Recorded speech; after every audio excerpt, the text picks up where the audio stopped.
You got to create attention first. If people don't know who you are, good luck trying to create something. You guys have a multi-million person wait list for tickets. On TikTok, you have 10 times more followers than the New York Yankees. Ideas are more valuable than anything. Whatever's normal, do the exact opposite. No one comes home and said, oh, did you hear this thing? It's so normal. You get excited about remarkable, unforgettable. You're one of our Mount Rushmore type of guys because you're playing the game on extreme hard mode, and I respect you for it. It's way harder than I thought. So we completely ran out of money. We had nothing left. And then Emily turned to me and said, we have to sell our house. So we sold our house. Did you have conversations of wanting to quit? I mean, it was brutal. I feel like I could rule the world. I know I could be what I want to. I put my all in it like no days off. On the road, let's travel. Never What's up, guys? Oh my God, it's Jesse Cole. What's up? How you guys doing? We almost wore the same thing today. You should have. You should have. There's a lot more going around these days. I think I'm keeping them in business. When did you start the yellow suit, yellow hat? What was the day? What Before was the bananas. That's the crazy thing. People didn't even realize that. It was before the bananas. That's the wild thing. Oh yeah, man. We had a team, and you talk about First Million. We had a team in Gastonia, so I was wearing this before because of PT Barnum, inspired by him, not just to be the same regular host like everyone else. So. Do you know what you're getting into at all with this? Well, I know I've listened to your show, and I'm ready. I'm ready to rock. I love the one with the you had the owner of the Jazz. That was interesting. That was more of a sit down. When I was hanging out with him, I was telling him a bunch of Savannah Banana anecdotes. I was like, you gotta do this. You gotta do this. You gotta get the grandmas on the court. Sure, he loves hearing all the other things he should do. Yeah. yeah. That's probably what he liked, Shaan. He probably liked that. Yeah. No, it was very well done and very well produced as well. You guys did a great job with that. Well, thanks, man. Well, we're excited to have you here because you are you're one of our like entrepreneurial Mount Rushmore type of guys because you took it's about the gap. It's about the gap of going from nothing to something, and the way how far you went with nothing to something incredible is pretty remarkable. Just to give people a sense, I mean, I don't know a soul in my life who wanted to go watch exhibition or minor league baseball. That was not even a thing.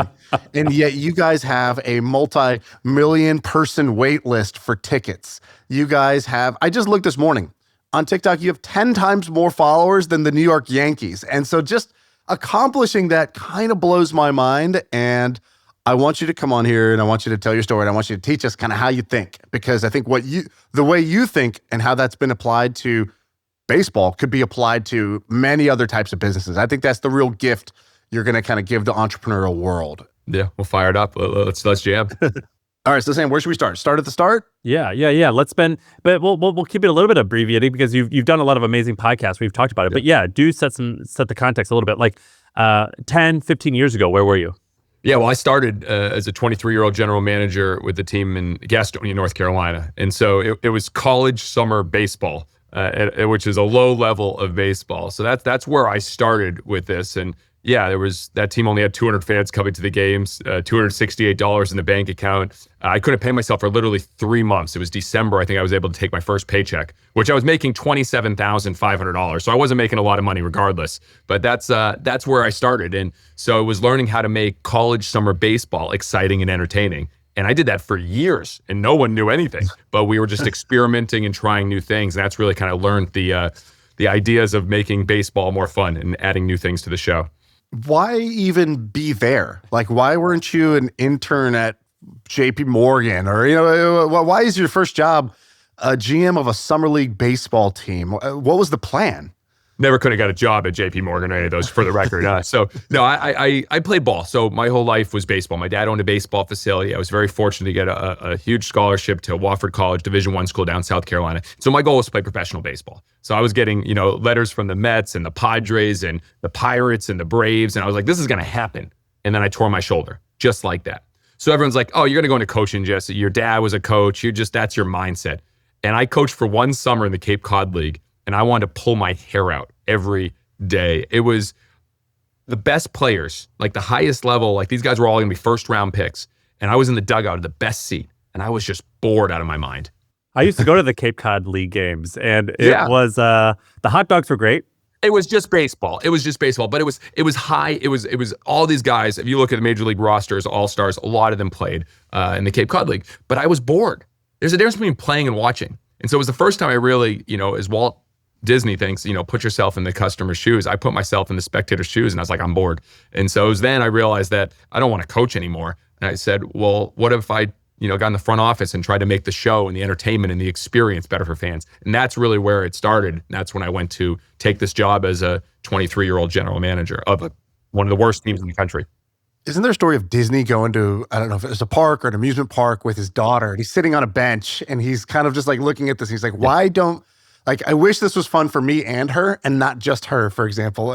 Isn't there some famous story like that? And that's where the origins of Disneyland came about? 100%. And I've studied Walt religiously. So yes, it was a Griffith Park. It was his two daughters. Saturdays was his day with his daughters. And he always took them. He had, daddy day with the daughters. And so he took them to Griffith Park and they're on the carousel and he's sitting there and he goes, I wish there was a place that adults and kids could have fun together.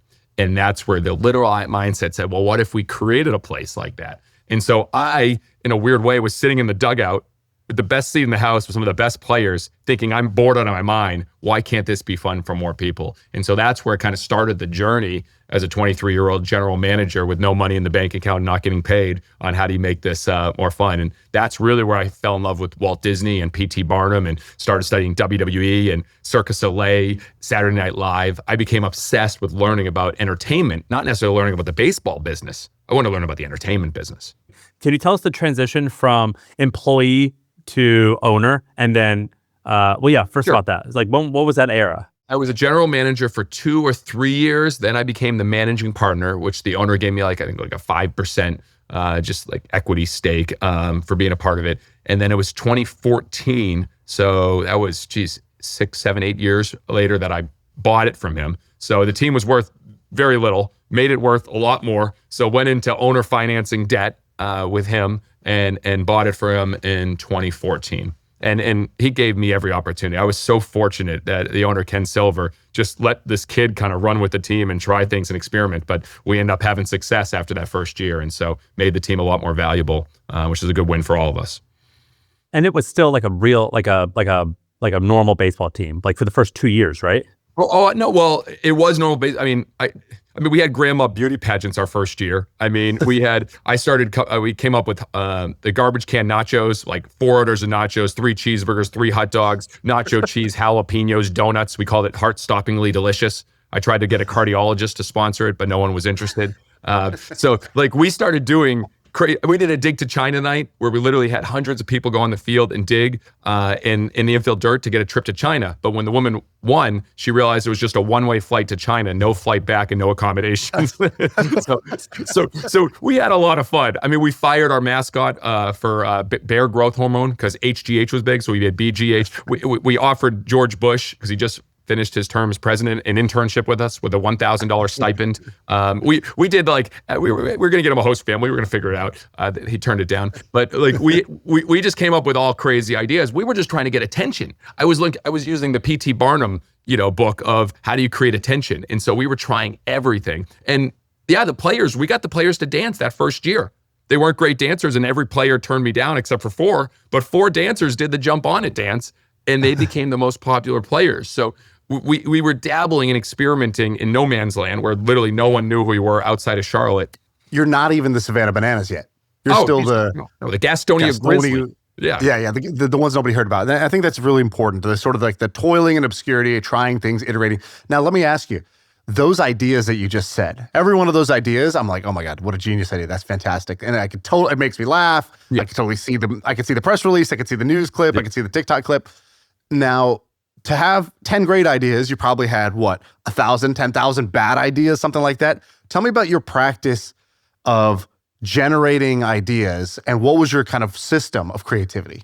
Well, when we first started, I learned from, so Bill Veeck was the famous owner of the St. Louis Browns, the White Sox. He was brilliant in what he did. I mean, obviously, so many ththings. Grandstand managers night. He literally let his fans in a major league game dictate whether they were going to bunt, steal, or hit and run. He put his coach in the grandstand. It was unbelievable. Obviously, he came up with Eddie Geidel, the midget hitter, and he did so many things. He gave away live lobsters to fans during games. I mean, he was brilliant. His book, Veeck and Wreck, made a huge impact on me. But I went to his son's conference, Mike Veeck, another unbelievable pioneer. The St. Paul Saints, Charleston River Dogs, had a lot of minor league teams. I went to his conference when I was 23, and he said, my dad always said, Bill, he said, if there's a fire, you got to get the most important thing in the house, and it's our idea box. And so the idea box, he said ideas are more valuable than anything.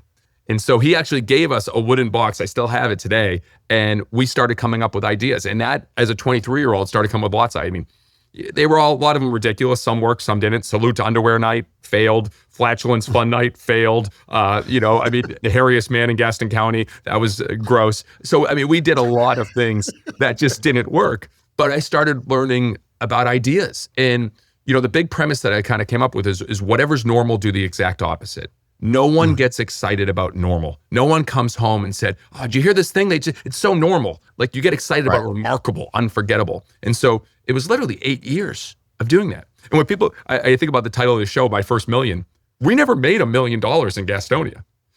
We started, it was $100,000 in total revenue the year I took over. The team, the expenses were $250. So we were doubling pretty consistently and getting like 200, then 300, then 400, then 500, then 600, then 700, then 800. But we never got to $1 million. I ran that for 8 years. Wait. Let's recap. That's pretty remarkable. This is remarkable. So it took you 8 years to get to $1 million in revenue? No, we didn't even get to $1 million in revenue. Okay, so after Gastonia, we never got to $1 million. It wasn't until Savannah that we actually reached $1 million in 1 year. And how old were you on the 8th year? You were like what, like 32? So I was 23. Yeah. So yeah, so when we finally we had Gastonia and then Savannah in 2015. So we had both teams at once. So I went to Savannah in 2015. 2016 was the first year we reached $1 million in revenue. How many times did like kind of smart, well-intentioned friends and family sit you down and be like, "Jesse, what are you doing? What are you doing out here? Yeah. What's going on? I was having the time of my life. Do you need some help? Do you need a job at the car wash? Like, what are you doing out there?" Oh, everyone I've come across with, especially family, knows I need help in many, many different ways. But they saw I was having fun. Guys, think about this. We took over a team that had most nights 50 to 100 fans. In my first year, we had nights where we had over 1,000 fans or 1,500 fans or 2,000 fans. By our second year, we were selling out games. Like, again, it was only 2,000, 3,000 seat stadium, but it was unbelievable. I was having the time of my life. Were you making a profit? Yeah. Oh, yeah. I mean, we got, by probably 850,000 in revenue, probably costing 600. So like expenses. So it was, it was a healthy profit. It was for college summer baseball, we were killing it. Are you kidding me? It was like, heck yeah, look at what we're doing. And, in the late 20s in Gastonia, a little tiny, I was happy. But every day I got to create new things. That's what people don't realize. I got to create things. I got to have fun. And I got to see every day, I got to test those ideas in real time. Will people show up or will they not? Will they like this promotion or will they not? Will it sell tickets or not? Will they buy this birch or not? I got to test every day. And Henry Ford at Greenfield Village, I'll never forget, I visited. He said, Henry believed in learning by doing. And I'm obsessed. I want to be the fastest learning sports organization in the world. And so the more we do, the more we learn. And so that started, many years in Gastonia before we went to Savannah. All right, you're hearing how Jesse turned one weird idea into $1 million business. But you don't need to invent Banana Ball to make money. You just need one good idea and the guts to execute on it. Well, the team at HubSpot just updated the Side Hustle database with over 100 new ways to start making money right now. It's got the classic stuff that works, but it also has new AI plays other people are sleeping on. Scan the QR code or click the link in the description to get the ideas right now. Now let's get back to the show. You mentioned P.T. Barnum and Disney and how you obsessively studied them.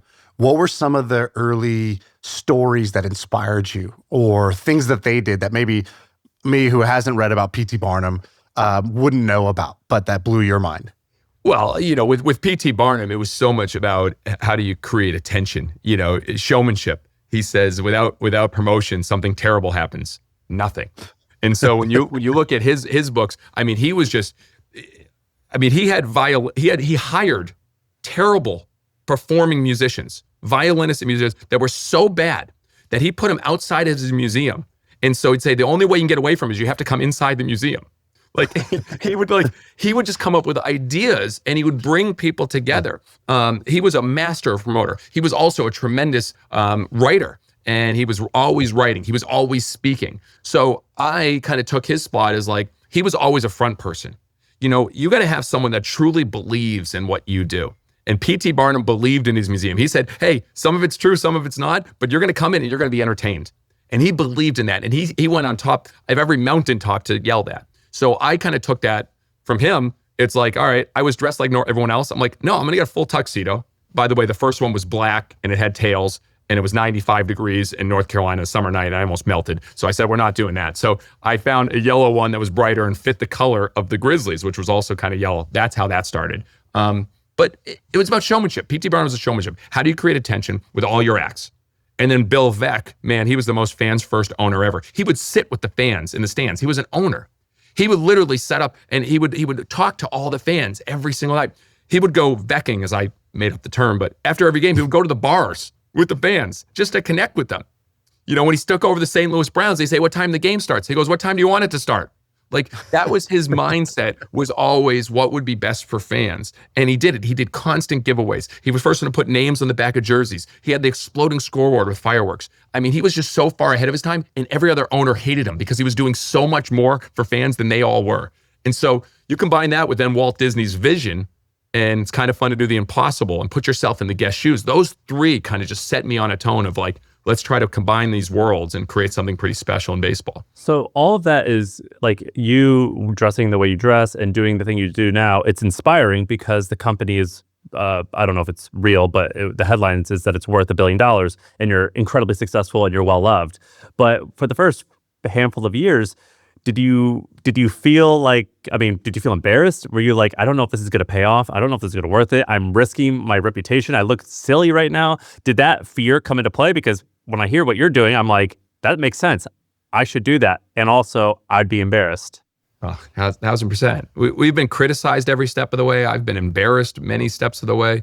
You know, our first 8 years and 9 years in Gastonia, we did everything. It was myself, it was my wife. We had 1 or 2 other team members. We put out show tonight signs out around town just to try to convince people, hey, they have a game, please go. We did the trash before the game. We did the hiring. We did the concessions. We did operations, putting signs up. We did everything. And it was exhausting. And people criticize. It's like you're a college summer team. You know, on a Wednesday night, there might be 500 people there. And then when we went to Savannah, that's when the criticism and the skepticism reached an all-time high. Why then? Well, you had professional baseball for 90 years. So you have professional baseball for 90 years, and then all of a sudden there's a college summer baseball team coming in. So they just had the New York Mets affiliate the year before us. And now they wanted a brand new stadium. The city said no, they weren't going to invest because no one was coming to the games. So all the professional Savannah teams were the lowest in the league in attendance. I mean, literally some nights having 300 people in the ballpark for professional baseball. So we came in and we're going to make baseball fun. We're going to do this. We're going to do this. We're going to do this. They're like, sure you are. We've heard that before, kid. And yeah, we sold 2 tickets in our first 3 months. And I mean, we were hung up on every day. I mean, my wife she would walk in. So we had a free launch event where we were literally having free food, free drinks, everything. She'd walk into little shops, stores, restaurants, and be told, get out. Like literally told, we weren't selling. We were offering free. Hey, we just want you to come. We're the new team. We're here in town. We want to meet the community. I mean, it was brutal. Well, did you have conversations of wanting to quit?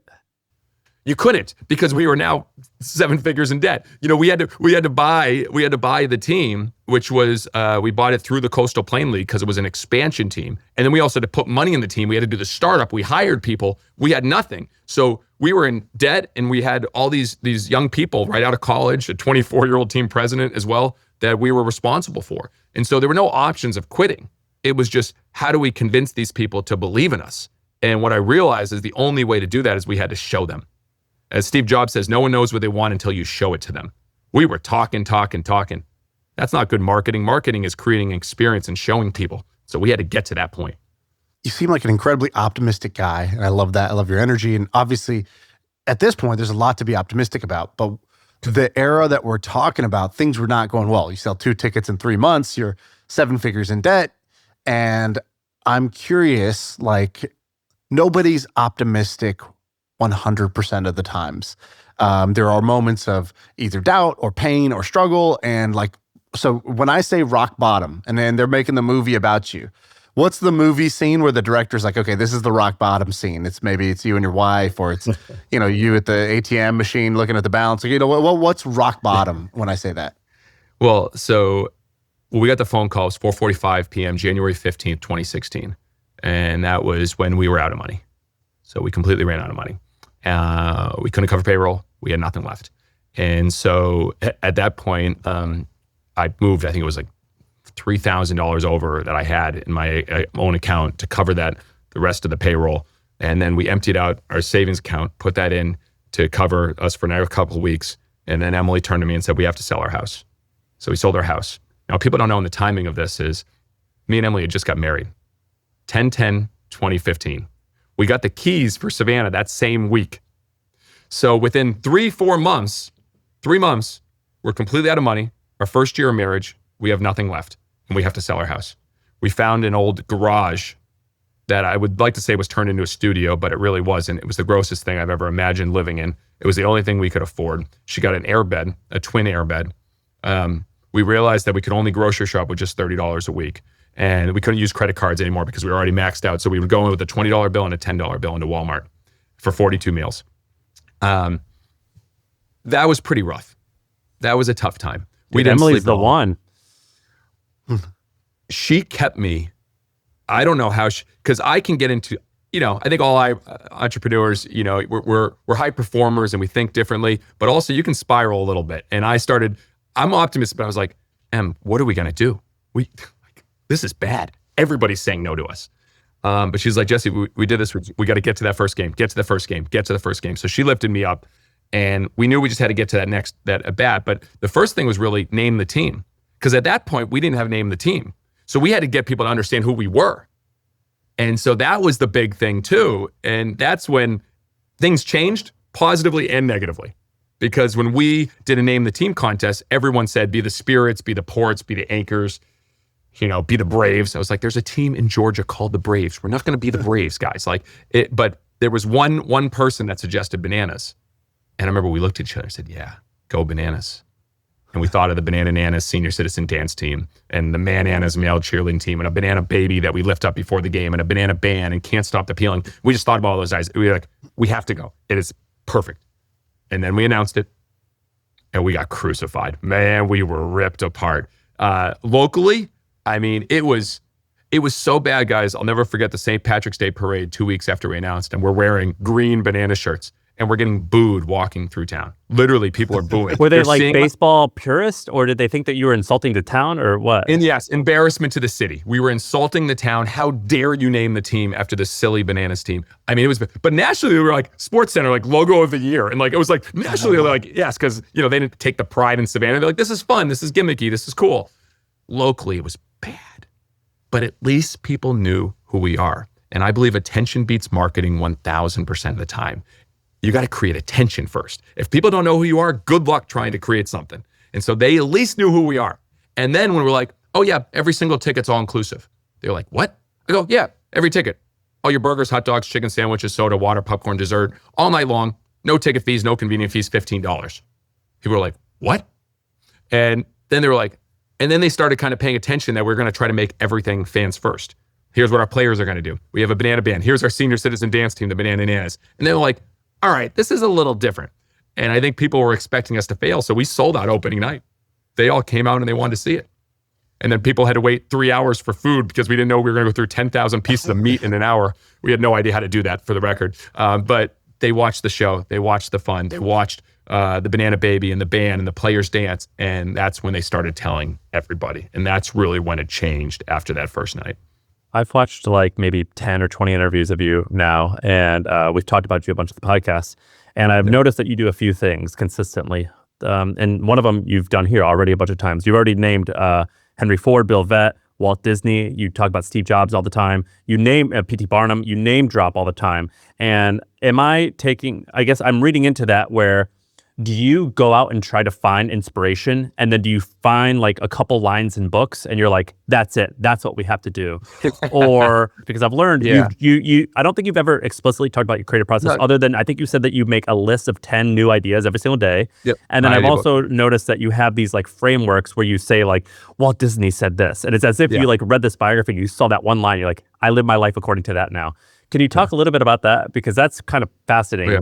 Well, I think Walt Disney said, curiosity keeps leading us down new paths, and we'll keep trying things and experimenting. And it's my curiosity. So yeah, I'll go very deep on subjects. I don't think there's a track. Yes, I do 10 ideas a day. Yes, I journal every day. But it's the the reading I get fascinated by. So when I start learning about Walt Disney, I read one book, then it guides me to another book, then it guides me to another book, then it guides me to, like, I'm looking across right now, I have an entire bookshelf of every book on Walt Disney and Disney World. Like, it's, I don't know, 100 books maybe. And then I have a whole section on P.T. Barnum. Then I have an entire shelf on Amazon. Then I have an entire shelf on Steve Jobs. Then I have shelves on like ESPN. I have every book on Taylor Swift. She's fascinating what she's doing. Marvel, Grateful Dead, all these different worlds. Because there's a blueprint on how to create something truly special, a world of entertainment that's different than anyone else.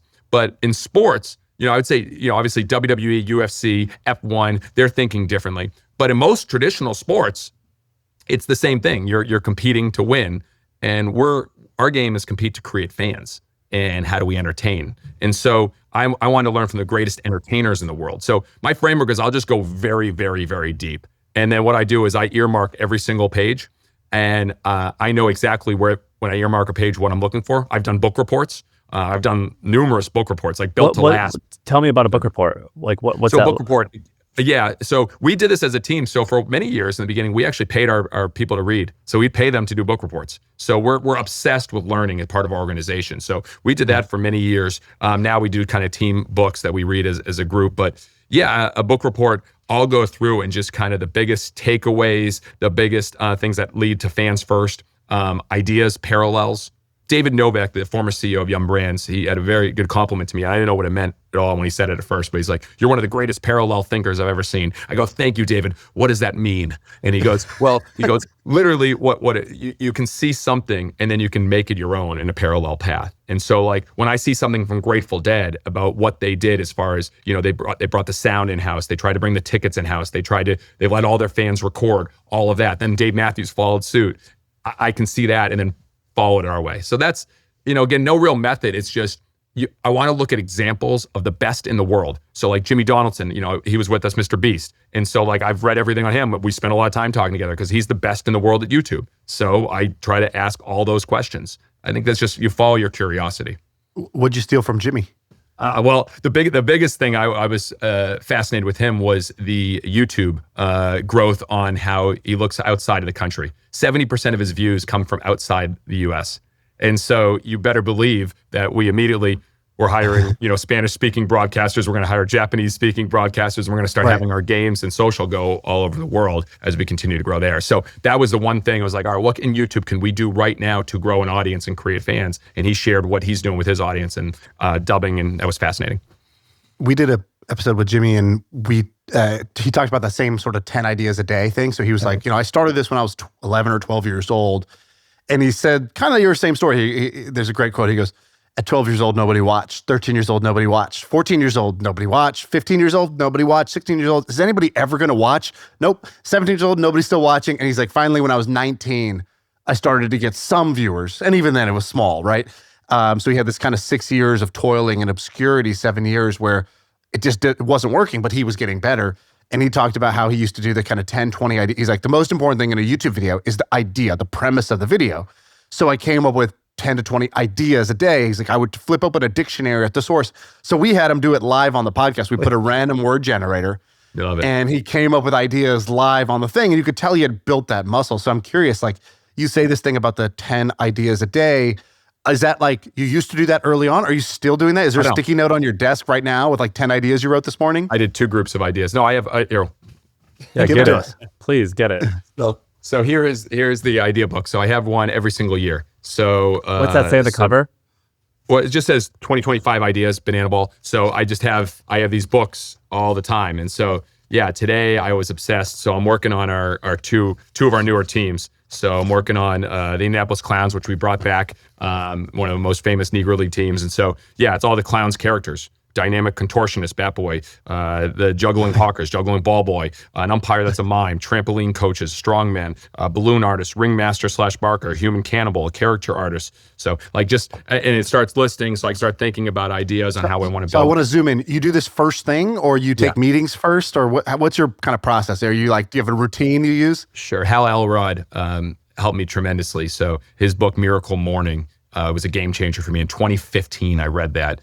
I realized that most people, they don't start their day on purpose. They start their day with other people's news, social media, other things going on. And so win the morning, win the day became a huge thing. So 2015, I actually ran into him at a speaking appearance. I showed him my first notebook where in 2015 where I started writing and journaling. And so, yeah, I have to win the morning. I have 3 kids, under 7 years old. So I got up very early and I read because your input affects your output. So I want to read something. So I'm rereading Amazon Unbound right now. It's just the story of how Bezos was continuing to grow them. And then literally I start writing. Journal, then one of my ideas. Often I have an idea bucket the day before, so I can already start thinking about it a little bit before I go to sleep, and then I start that idea bucket the next day. Dude, you're an animal. You're an animal. Yeah.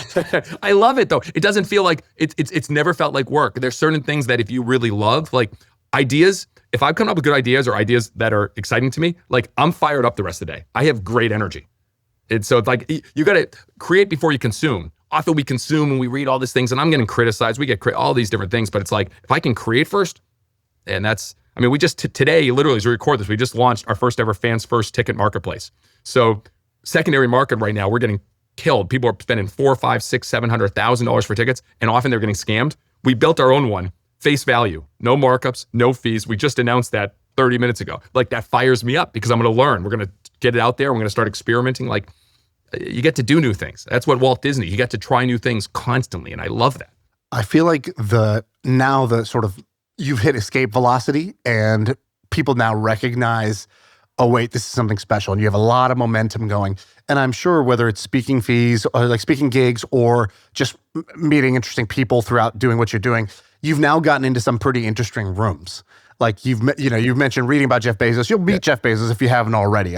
These things will happen because I think everybody can take inspiration from a brand builder and a fan first, customer first mindset that's like not just words, but actually put into action in all these really interesting ways. Who have you met in this that kind of was like a wow moment for you?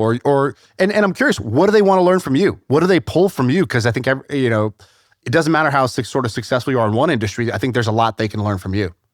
Well, I appreciate that, but whenever I get a call with one of these people, I'm picking their brain like crazy and asking questions. But yeah, it's just a question, tug of war. Yeah, it usually is. It's funny the FaceTimes and the videos and the calls that I get now. But one that stood out for me was Bob Iger a couple months ago, and I have so much respect for what he did, and to continue to make creative the heartbeat of Disney. I think it loses sometimes it ebbs and flows with the creative. And after that, Walt was gone for 20, 30 years, they were figuring out. Then Michael Eisner and Frank Wells came in and went crazy. And then Iger kept it going to a whole nother level. And now again, trying to bring back that. That was a 30-minute conversation. I walked out fired up. So, there's, it's a wide array, from, the heads of WWE and some WWE wrestlers to actors to actresses to a lot of musicians. Now I'm hearing from a lot of musicians, big time football players and, athletes. But, I think my biggest thing is I always just want to host them. Come out to our show. You learn by seeing. Watch how we literally start entertaining 7 hours before the game. Watch how we stay 2 hours after the game and continue entertaining. Like, that's what Taylor Swift, she's like, I'm going to do a 3-hour and 45-minute set, which is crazy because I want to over-deliver. And so we look to over-deliver with everything. And so, I enjoy hosting people more at our shows and getting to meet them and share with them the behind the scenes. That's where I get a lot of joy. When I hear you talk, I think I would never want to compete against this person. And we've had a bunch of people like that. I think Jimmy was one of them where you're like, oh, this guy's just like, he's gonna die or win. I mean, there's you're going against a crazy person. You don't seem motivated by money. You don't seem particularly competitive with the outside world. You must have a chip on your shoulder, and what caused it, and what's kind of forcing you to keep on moving forward. Yeah, name that chip. Certainly have a chip on a shoulder, and I think, but that's not what I'm chasing. I mean, yeah, a chip on my shoulder. I was an only child. I always wanted to make my dad proud. That was kind of a big thing for me. I wanted to make my dad proud. He worked really hard, spent a lot of hours working, and I always wanted to do well for him. But then I didn't get drafted, tore my shoulder. I think often I've been, misunderstood is probably the way Bezos would explain it, like misunderstood. And, we've got criticism every step of the way. In Gastonia, what are we doing here? In Savannah, how dare you bring college summer baseball? How dare you name the team the Bananas? How dare you leave traditional baseball to create this silly sport called banana ball? It happens all the time. The one that really fires me up now that I have a folder saved, it's a fad. It'll be gone. Their 15 minutes are up. I have every one of those saved, and I will never say anything back to them. Except some people, when they get really going, I just write thanks for the inspiration, because it actually, and I mean that sincerely. the and ones and all the groups that have kind of come along and disappeared, I get fired up about because we are completely misunderstood. People think we are the Harlem Globetrotters. We're building a sport. There will be a world where the kids' first ball they pick up is a yellow banana ball. There will be a world where banana ball is played all over the world because of the entertainment level, because it's not just about people who love the sport. They love the fun. They love the show. Plus, they love the crazy talent that these guys can do with backflip catches and trick plays and the celebrations. They love how if they sit in the upper deck, we're going to come up there and we're going to give them flowers and we're going to throw giveaways and we're going to put on a show no matter where they're sitting, even if they're the furthest seat away. And so I get excited for that. Money, again, 10 years ago, we had nothing. And so now, yes, we're very fortunate with the businesses, but I chase moments. Like there's certain moments. Our first game at Fenway Park, I was a kid who grew up with a goal to play at Fenway Park, grew up south of Boston. And we had the largest crowd of the year there. And we're all singing the moment Yellow, which is a powerful moment. You've probably seen the videos. Yeah. And everyone's got their flashlight. The whole stadium is singing Yellow. And I'm on the field and saying, look at what we get to do together. Or our first football stadium with 81,000 fans. And we're putting on a halftime show with 250 people in the middle of the game, which should never happen. And I'm jumping up and down because I'm feeling it. When we're going to do a 100,000 seat stadium, when we're going to do a cruise, where, we're playing aircraft carriers, all these things, play games at beaches. Those moments fire me up because you get to feel a part of something and you get to feel alive. I think I want to feel alive. And I'm sure you guys get that feeling too with certain things. It's not the money. It's these moments that, really light me up. You're sort of like this joyful version of Dana White or Vince McMahon. I think Dana literally said the same thing in a press conference. He's like, we're in the business of moments. And he goes, we sell good moments. And then sometimes we sell holy shit moments. And tonight was a holy shit moment. He's talking about a big knockout that happened. We're a similar mindset. I've got to work a little bit with those guys. I haven't connected directly with him yet, but he creates these moments that you never imagine. I love it. That's amazing. He's just sort of like rage fueled more so than you're like, I want to create this amazing family fun. But I think that's part of the nature of fighting versus, baseball. Yeah. Today's episode is brought to you by HubSpot. Did you know that most businesses only use 20% of their data? That's like reading a book, but then tearing out 4/5 of the pages. Point is, you miss a lot. And unless you're using HubSpot, the customer platform that gives you access to the data you need to grow your business, the insights that are trapped in emails, call logs, transcripts, all that unstructured data makes all the difference. Because when you know more, you grow more. And so if you want to read the whole book instead of just reading part of it, visit HubSpot.com. When you step back, how do you sort of figure out the good ideas versus the bad? It's easy to come up with 10 ideas a day. It's easy to sort of think of these things in hindsight. But, when you say the ticket price is $25, there's no ticket fees, we sort of round off the change.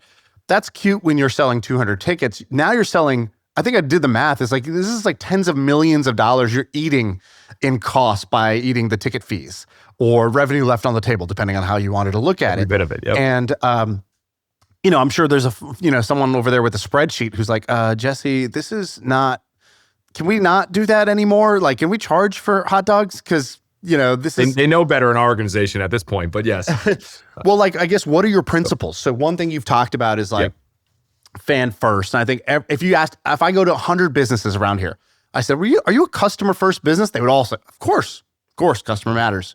But then you go look at their actions and they're totally out of line with customer first. And so what are the different principles you have or the things you find yourself repeating over and over again that sort of, or when a new person comes in, they really have to almost break their brain and rebuild it to work the way you guys want to work and come up with the ideas you guys want to come up with? Well, we started simply by naming our company Fans First Entertainment. So that was the start. So by naming the team Fans First Entertainment, it made it very clear who we are, who we work for. We said our mission, fans first, entertain always. That's what we do. As we've grown, we've developed a little bit more of our core beliefs and our fans first principles, which we talk about all the time. So how we hire, who we are is, I try to keep things very simple. Always be, so it's alphabet, always be caring, different, enthusiastic, fun, growing, and hungry. So that is who we are. And so even when we hire people, an essay, how do they fit those core beliefs? And then we have, show us your future resume, because we're not really interested in what you've done in the past. We want to know what you want to do in the future and how do you fit. If you say you want to stay in the same position for the next 5 years, you're probably not growing and hungry. So we can find that out. Then a few years ago, we developed our Fans First principles, inspired a little bit by Bezos and his 14 leadership principles. We developed 11. And 11 is a very big number in banana land. So the 11th letter of the alphabet is K. and the symbol for potassium is K. So we use 11 a lot. I know it sounds like kind of silly, but the reality is we realized this all started because of a banana. And if you think about Walt Disney, they were out of business, bankrupt, and he said it all started because of a mouse. And they had a lucky Oswald rabbit was stolen from them. He had nothing. And then he came up with Mortimer Mouse. His wife corrected him, said, let's do Mickey. And that kind of changed everything. So for us, it started with a banana. So we have 11 fans first principles. We have 11 rules of Banana Ball. We do our countdown from 11. 11 is a very big part of us. And so, yeah, it starts, we're fanatical about the fan. We entertain always, play the long game. Whatever's normal, do the exact opposite. So again, I don't want anyone that ever gets excited about normal. Ideas are everything, as we talked about. That is kind of how it starting point, everything. Constantly curious. We're always going to learn from the best in the outside the industry, not in our industry, outside.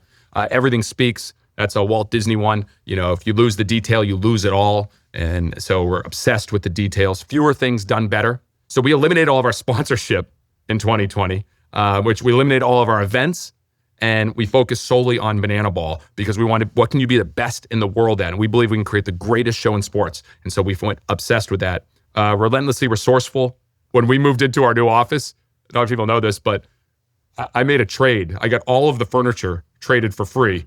I sold my soul a little bit. I think I gave 2 or 3 speeches, but we got all of it for free. And so that was very important. It was hundreds of thousands of dollars. And so little mindset, uphold the highest standards. That's it's the highest, not high, because everyone has a different version of their high standards. And then finally, always plus the experience. And so those guide us. We talk about them every Tuesday in staff chat. We have people give examples of how we're doing that. And then when we have really big moments, we share, again, a big example so everyone knows how we do that.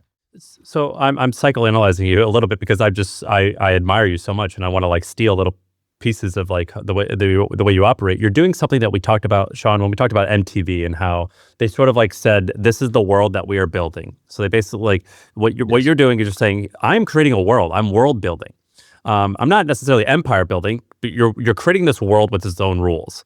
And I think where a lot of entrepreneurs, myself included, fall short is you say like your values and you're like, well, I'm just kind of going through the motions of getting it done. And if I asked you what your values were, sometimes people wouldn't even remember what they are. Or they would just, do it because they have to.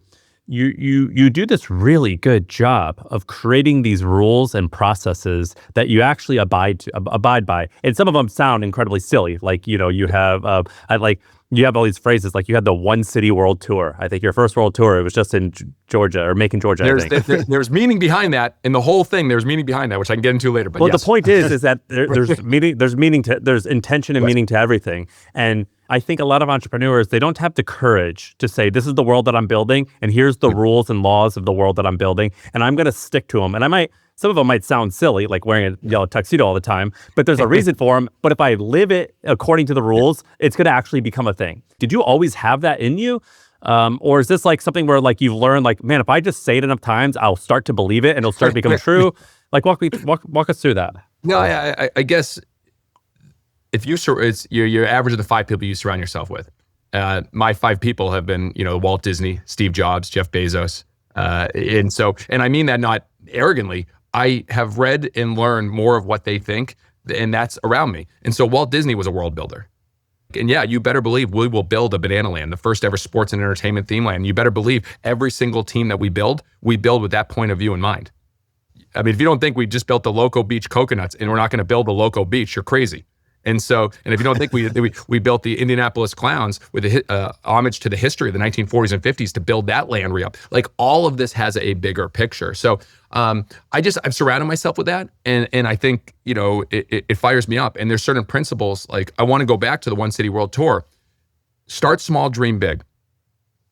One City World Tour. We still call it a world tour. We've got numerous opportunities to play internationally. We've turned it all down. But we call it a world tour because that is where we are going. That is our vision. That is what we believe. And so we're going to continue to call it, and then we will pretty soon start doing international. But everything we do, the cruise for the first time, a football stadium for the first time, is a one city, dream big. We did a few football stadiums. Now we're doing 10. We're doing multiple nights at the Superdome and the Patriots Stadium. And literally we're doing Kyle Field and Neyland Stadium with over 100,000 fans. That was a one city test. And now we're expanding it. So yeah, I never thought of the world builder, but I love it. When you can create everything and control everything, What people don't realize, control is such a big part of this. Most people give up control. And when you give up control, you lose more fans than you realize. We built our own ticket system. Now we built our own secondary ticket system. We do all the merchandise in-house, everything from warehouse. We do our logistics in-house. We do the entertainment in-house. We do our broadcast in-house, which leaves millions of dollars on the table because we're doing it all on YouTube. And so like when you do it all in-house, you afford yourself the opportunity to learn and to fail, but also to connect closer with your fans because you can see directly how they're responding and not outsourcing your core competency. And so that's part of this world, I think, is, Walt Disney wanted to control everything when people came into his theme park. And, he couldn't control a movie theater. When you go into a movie theater, it could be dirty, could be gross, who's serving you, sticky, the food, all that, the lighting, all of that. But he can control Disneyland. And I think about that often. Did you raise money for this, or do you control 100% of this business? What does the business side look like? Yeah, well, we went into a lot of debt. We took in the opening debt, and it was just my wife and I, and we paid that off very quickly. Fortunately, after our first 2 years, we were, selling out games is good for the business model, and especially the more fans you sell out, it helps. And then the merchandise has been bigger than anybody's ever imagined. So, yeah, no, we get offers daily, probably at this point in emails, but we've turned them all away because they're interested in return, and they're interested in some controlling aspects, and I have no interest in return. If a shareholder would say start charging taxes, start doing shipping fees, start having more sponsorship, take the huge TV partnerships, there'd be easy probably 50 to 100 million just like that. And that'd be a no-brainer for an investor, but that doesn't interest me. So yeah, my wife and I own it 100%, and we don't plan to change that ever. Do you, on your weekly leadership meetings or whatever you guys have, do you pay attention to the finances at all? Or do you just say like, revenue is a scorecard if we're doing things right, that's all I care about, make sure I have enough money in the bank to go do what I want? You focus on the metrics that matter most to your customers. That's what I pay most attention to. So you better believe that I pay attention to the speed of every game. I pay attention to how long the merchandise lines are at every game. I pay attention to how many trick plays are, how many ball force sprints. Do you have a metric for like wait times on merch? What's the wait time right now? It depends on the stadium. That's the biggest challenge. So right now we're at if we go to Yankee Stadium or Fenway Park or a football stadium, depending on the size and the setup. So we invested this past year with another experiment, and Jared Orden, our president, was brilliant in this. He said, we're going to set up an outdoor mall. So we bought a monster tent, and that was a test at Yankee Stadium, and that changed everything. Our per cap went up, so we had to find the space to do that. And we did the same thing in Seattle. We're playing there. So it depends. If you're indoors, if you're in stadium, we can only have a small tent. It's really bad. My goal is to get everyone within 10 minutes. We're not close to it right now. But the same thing at serving all you can eat food. Right now in Savannah, everyone can get fed within 5 minutes. The first few nights, it was an hour. So we'll get there, but those are the metrics that I focus on. So to answer your question about money, I have one meeting a year. It's coming up, and it's about an hour or two, and our finance director and Jared will share us what we're looking at. And me and Emily just said, all right, great. Where are we reinvesting? And this is what Dana White said too. I think Dana White, I heard him say, he's like, I meet with the CFO occasionally, but I just, I don't really care. It is what it is. And again, we're very healthy, and all the estimates that people have are dramatically low on where we are. We are very, very healthy. And I know that. I pay attention to right now. We're going, obviously you go into Christmas holidays. So how many fans are we serving merchandise? How quickly are we serving them? How quickly are we getting it out? We have a huge 100,000 plus square foot warehouse that we have now. And our team is like, get out, get out, get out. How quickly can we serve them? That's the things. So I'll know exactly how many people we serve. When we do a 24-hour shirt, we go through 30,000 orders in 24 hours. I know the metric this year versus last year, and how do we continue to grow that? Because that means we're creating a better product and a better experience and have more fans. Social media, I pay attention to all that as well. Have you ever heard the founder of Airbnb talk about the 12-star experience? Do you know this this framework? I love Brian Chesky. He's one I would love to meet too. I've taken a lot of inspiration from him. Yeah, like the helicopter, the fireworks going off, the red carpet. Yeah, we'll connect you with him. But one of the things you reminded me of was there's an anecdote about you pointed the cameras at the game, at the stadium, at the fans, instead of at the game, because you were like, I want to watch from the security camera when people get bored and when they leave. Is this true? Because you wanted to basically study the fan experience and try to understand where are the lulls, where are the dips, almost like how Jimmy would look at his YouTube video retention chart and say, oh, at 7 minutes, there's a dip. What did we do at 7 minutes? Oh, that's when we did our ad reads. We need to make those more entertaining because we can't lose people during that time. Yeah, obsessed with that. Yeah, what people don't know, that's when I'm on the field, and again, I'm on the field in front of the dugout with our players. We're always out there. I'm constantly turning around and watching the fans and watching the reactions. And our director of entertainment, who we've worked with now for 5 years, it's so unbelievable because we can look at each other and all of a sudden say, all right, energy music now. Because we can know when the energy is down, we can look at each other and it's just a feel, and it's really special. But yeah, it was, many years ago. And when we were looking at this debate to go to Banana Ball, and I realized that, hey, fans were leaving games early. And I said, we need to document this. And so, yeah, it was actually it was one of our staff members, one of our ushers. We had him take pictures and video every 30 minutes, starting 5:36, 6:37, 7:38, 8:39. And we realized at 9 o'clock, the first influx of people left. 9:15, a lot more, 9:30 more. And so I was like, we got to do a 2-hour time limit. And no one said they wanted a 2-hour time limit. The games at that point in Major League Baseball were 3 hours and 12 minutes. So even when I shared internally, our team was like, Jesse, 2.5 is probably fair. I mean, that's still dramatic. I go, no, you want people to want more. There's a difference. Yeah. You know, a great comedian, you want more at the end. A great concert, you want the encore. I go, in baseball, everyone's like, I've had enough. I was like, we got to create a product that people always want more. HQ staff do you have now? I wish I had the answer for you. I'll give you an idea of what it looks like on the road. So if we go to a major league stadium or football stadium, we travel with 200 plus people. Wow. If we have a minor league stadium, it's 150 people. And so we have 3 tours, we have 6 teams. So we're traveling with 500 plus people. Then we hire between 100 to 300 at each stadium as part-time staff to help with merch, tickets, logistics, et cetera. And then we have our team in Savannah. And then we have our cast. I mean, it's hundreds. Some are equivalent, some are full-time. But yeah, we're hiring every week. There's new people joining our team. And I read that you had the business and you were like, we're going to get into social media. And I think it was like, I don't really know what I'm doing, but like, hey, my coworker, just go and figure this out. Is that true? And were you successful in just getting like young, inexperienced people and inspiring them, and that worked out? And has that worked out better than hiring more of the experienced people? We have very few from the outside. I would say 80% have been started as interns. And I was an intern for a little bit. My wife was an intern. We believe in that. You learn from seeing how people do in this kind of culture. And so, social media, again, first insight. Can't Stop the Peeling. 2016, we created a music video to it. And Justin Timberlake, we made Can't Stop the Peeling. It was a very rudimentary video, but I remember watching it, put it on Facebook. And I was like, 10,000 views, 20,000 views, 30,000 views. It got like 100,000 views. I was like, whoa, people like this. And I was like, let's do more of this. And again, so once TikTok came around in 2020, when we started paying attention, one of our interns, I said, just post every single day. She goes, what do I post? I go, I don't know, but make baseball fun. If it's make baseball fun, if it fits that overall brand, do it and we learn. And then nothing happened the first few weeks. Then we had one that hit. It was like, all right, it's our players. What are our players doing? Okay, now let's do this with our players. How about a music video with our players? How about this? And just kept iterating. We posted every single day from 2020. And so that's literally how we learned. And you think about our second team, the Party Animals, they have more followers than every Major League Baseball team on TikTok because we started with them, in 2022 or so. And so, everything is just, you can't be afraid of failing. I mean, every night we do 10 to 15 promotions we've never done in front of a live crowd. Games, skits, ideas. Every single night we have our scripts and, it's different colors to show the new things we haven't done before. That's where you learn. And so we're not afraid of failing because we're just going to keep trying new things, and our fans will give us the benefit of the doubt because they know, hey, they're just going to try something new next, and they're going to keep trying. Somebody told me you guys treat this almost like Saturday Night Live. Like you have the pitch meeting, the way Saturday Night Live has this kind of weekly schedule where they pitch and then they script and then they rehearse, then they sort of edit from there. Like, is that what you guys do?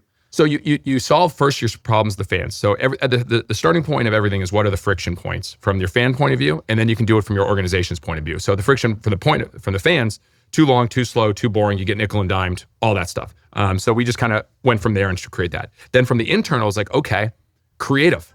It's hard. It's hard to come up with creative ideas all the time. I mean, I know these idea books, it's hard. And so we said, all right, well, who's been sustaining creativity at a very high level for a very long time and doing new shows constantly? Saturday Night Live. So you better believe I bought every book on Saturday Night Live. And then I realized, guys, there's a documentary on a week behind the scenes of Saturday Night Live. I think James Franco did. I was like, guys, we have to watch this. So our creative team was a small team back then. I was like, we watched it, like, all right, they come in Monday. And then they pitched the idea. It was a John Malkovich. It was the host that way. They pitched to John. Then they pitched to Lauren. Then they start writing. Then they have an idea session. Then they have a table read. Then they start getting the props. And then they do it. And then they do a show at 8:00 in front of a live audience. And they watch what hits with the live audience, what doesn't. Then they put the new ones into 11:30 and cut everything else out. It's like, guys, we're the same thing. Like, let's just do that. And so we built it. It's Tuesdays because Monday's our travel day. So Tuesdays are OTT session, over the top ideas. Everyone comes with ideas. So we actually have a form that you got to fill out. Even just naming it over the top. Yeah, 100%. So yeah, over the top. And so form got to fill out by midnight. So we have all the ideas, whether it's a walk-up, whether it's a celebration, whether it's something in the crowd, whatever that is. And then if there's a video or a full description. And then our meeting starts at 10:00. We review all those. Then we have a smaller group meeting at 11:00. Then the players share some of their ideas, broadcast share some of their ideas. And by 4:00 on Tuesday, we have a table read where we go over what's going to be in the script. Then we start getting the props, the creative. Then we do rehearsals in Savannah. Then we do rehearsals in the city. Then we do rehearsals in front of our VIP, our very important bananas, which is our special VIP group. And so we get to watch them. How do they react? Are they taking video? Are they into it or not? And then we put it into the show. And that's repeated with every one of our teams. This business sounds so hard to run. You have, so you have just the production of the SNL, so you have your personnel issues. You're going to have some personality clashes. You're going to have like paying them and keeping everyone in line, and then getting funny stuff out the door. Then you have merch. I think merch makes up half or 40% or something of your revenue, which is hundreds of millions of dollars. So you have supply chain issues. Then you're traveling with hundreds of people. Then you're doing social media. This is an incredibly complicated business. You're playing the game on extreme hard mode, and I respect you for it. It's way harder than I thought. When you name it all, I'm like, oh my gosh, there's so much. And then you just have like normal company operations. And the principle is don't do the same show ever again. Every show has to be brand new. And yes, the logistics are impossible. We hired someone from the military that helped us, and because we've got trucks all over the country. Multiple trucks. When we're going to a football stadium with 100,000 people, we need 12 to 14 trucks. But then we also have 2 other games in another part of the country that we need separate merchandise, and the teams are playing each other at different times. So we're bringing all the merchandise and all the show and all the props to go there. And then we're flying everyone around the country, getting them in. It's crazy. But then check this out. Look, if you move your head like this, it looks like you have 2 books behind you. I think you wrote 2 books, right? Just Jesse 3, Cole? yes. Oh my God. Yes. Okay, so Jesse Cole has 3 books. And then I also read online, and then you have the Hulu documentary, and I think you have another one somewhere else. Yeah. And then I think I read somewhere online that I think you said you don't take a salary, or you're one of the lowest paid people, and that you live off of your speaking fees. Yes. Okay, so Jesse has a book, 3 books, documentaries, speaking fee, and then this monster of a business that is incredibly complicated. What price are you paying to do all this? It's a good question. I think it's the right question. I believe in doing what gives you energy. I'm very, very fortunate that what I do gives me energy. When I first started in Gastonia and I was doing everything, operations, hiring, you name it, I was worn out. Now, like speaking or being with you guys right now, this fires me up. I love creating. I love sharing. I love growing. So when I can go speak, that's an energy giver. And so, I think our family, we homeschool now. We have 3 kids. We homeschool. We travel. I think, I do daddy-daughter dates and burger boys with my son, and I focus on that, but I can always be better in that area. I'm obsessed. I'm obsessed with it. I love it. It brings me so much joy. And I stay really focused, even though it sounds like there's lots of things. I'm focused on trying to create the greatest fan experience in sports and the greatest show in sports every day. And if I'm speaking, I'm sharing about it. If I'm on a podcast, I'm sharing about it. Or in the morning, I'm working with my team, I'm creating it.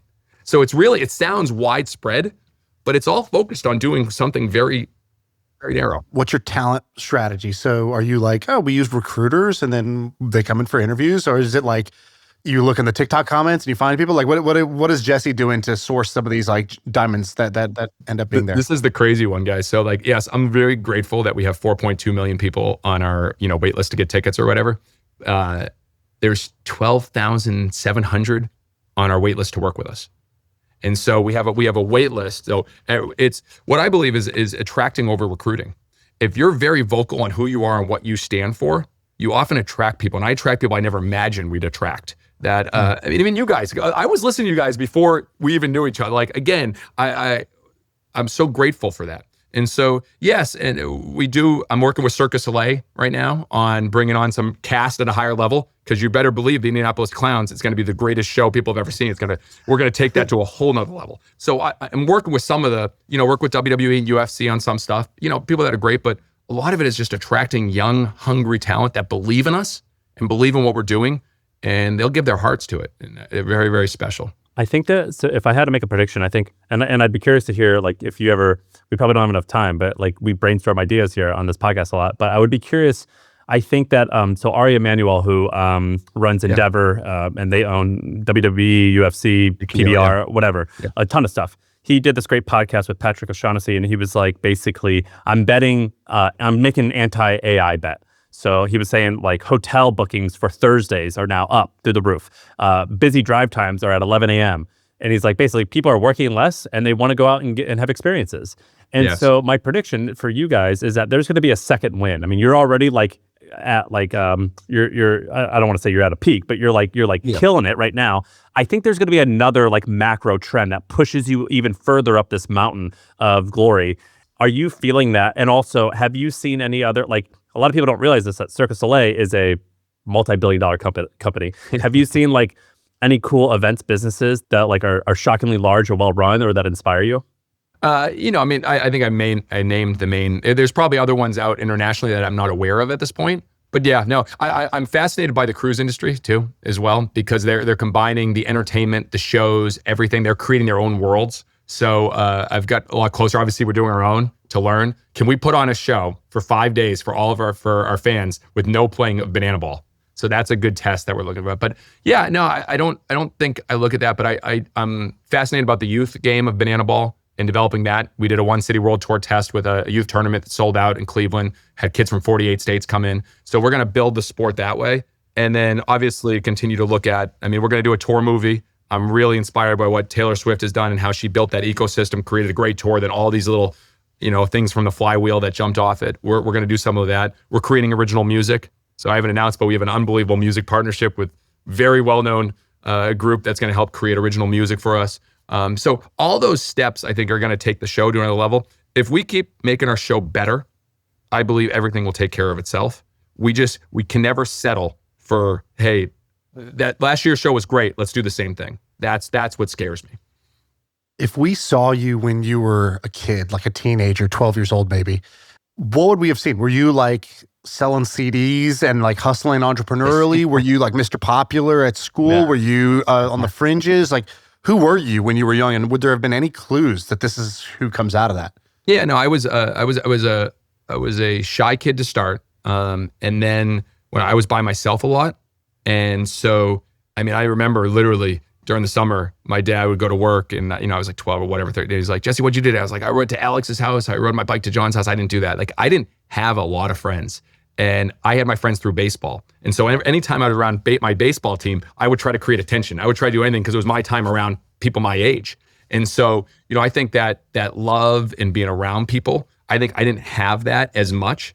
And now being around 50,000, 100,000 people and staying till the last fan leaves to sign their autographs, like that is something that I think because of what I had and what I wanted, now I can have at a higher level that I keep pushing for that. But yeah, creating attention. We instead of public speaking, which is ironic, I now speak, we created movies. So we used iMovie, and we were the first ones to create movies. So I learned how to create movies in social media, and like not social media back then, but how to make videos that people were interested in. That guided us with what we were doing in social media. So yeah, I was creative, but I was alone. I just played baseball. And I think it was more the world I surrounded myself with after school. The Walt Disney, the P.T. Barnum, the Bill Veecks. It was that world that really. You were interested in those guys when you were younger? No, none of them. No, it was after. So like, yes, did I go to Walt Disney and I was the big kahuna at Typhoon Lagoon, which they let me in early and I got to have this whole experience and it was magical. Did I have some really cool experiences at AAU national tournaments or going to Disney? Yes. I didn't know anything about them other than what most people knew.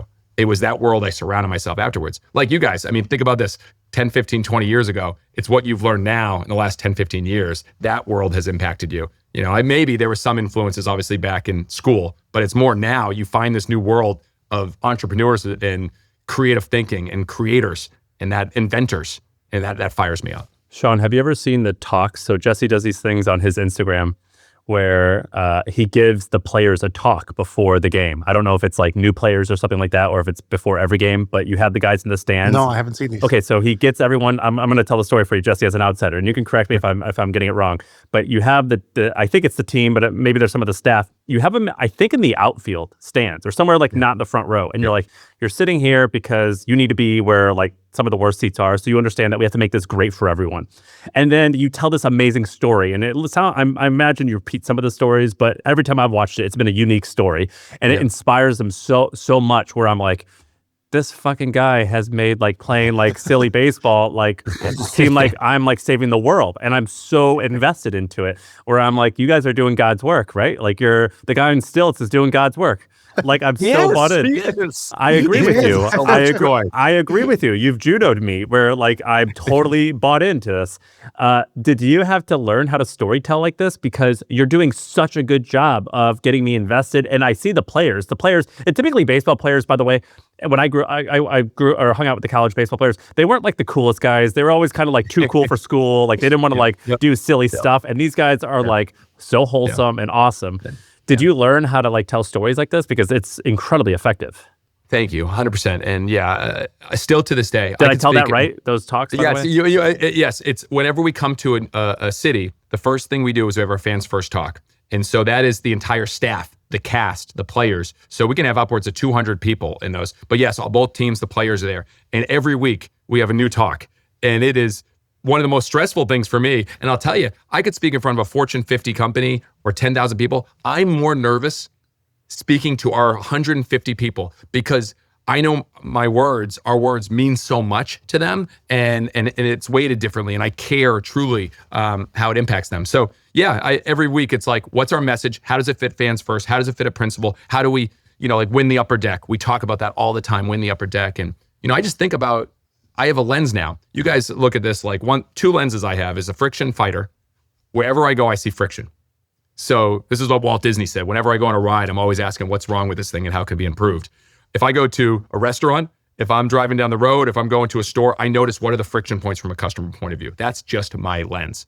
Now, the other friction or the other lens I see is I always see stories in everything. Anything that happens, what's the story that can be told? And when I think about speaking, it's like, what's your story? What's your message? How can people get one main thing out of it and then leave? And so that's what those short speeches. So like, to give you an example, one I haven't shared in forever was Russell Wilson. You guys know the quarterback in the NFL. He played for me in Gastonia. Mm-hmm. And literally the first night, I had all the players come down from the roof and to high five the fans coming out to the field. And I said, guys, just high five the fans, get on the field. We're gonna do the starting lineup. So I'm up on the roof and like batting first for the Gastonia Grizzlies from NC State, number 1, Russell Wilson, he goes down. Batting second from Clemson, and each one goes down. And I'm up on the roof and I see all the players on the field, except for Russell Wilson. So finally, I see everyone in the field except Russell. So I go down onto the grandstand. I see he's way out in the left field grandstand. He was high-fiving every single kid in the stadium. He was 22 years old, and he knew what mattered. It was high-fiving every fan more than getting out of the field. And I just think about moments like that. Guys, we're doing something so much bigger than just putting on a show. It's how we make people feel. You put yourself as that 5-year-old kid, that 7-year-old kid that went to their first game, and all you wanted was an autograph, you wanted a ball, you wanted to high five your favorite player. And how many times did you not get that? We can provide that every single day. And now you guys are even bigger, looked upon even bigger than some of those major leaguers now. We owe it to that kid to do that. And so we just share these messages and examples. I'm in. Every day this morning. Yeah, you gave us the speech. I'm in. ready. Well, that wasn't the speech. I'm going to go work on my dance. I don't think I've shared that one with you guys. I don't think I've shared that one because it was back in Gastonia days. So you brought me back to that one. So I'm in, man. I'm in. Jesse, there's a quote that you remind me of, and we can leave it on this, which is this is John Wesley quote. He says, "Light yourself on fire with passion, and people will come from miles to watch you burn." And I feel like that's what you've done. Like you have lit yourself on fire with passion, and you've done that with this thing that none of us even realized we wanted. And now millions of people want to come watch you guys burn. And I think that's amazing. Hopefully not the other burn way, because some people probably do the baseball traditionals and purists, but I want you guys to see a show. I'm so impressed on how much you've known and how much you're able to talk about this, but for you to see it and see it from the beginning to the end and watch what goes into it. So just got to get mentally prepared, get some good rest before that. Well, God bless you. Thank you so much. We appreciate you coming on. This has been an all-timer. A lot of fun. Thank you guys. Seriously, really appreciate y'all. All right, that's it. That's a pod. I feel like I can rule the world. I know I could be what I want to. I put my all in it like no days off. On the road, let's travel, never looking back.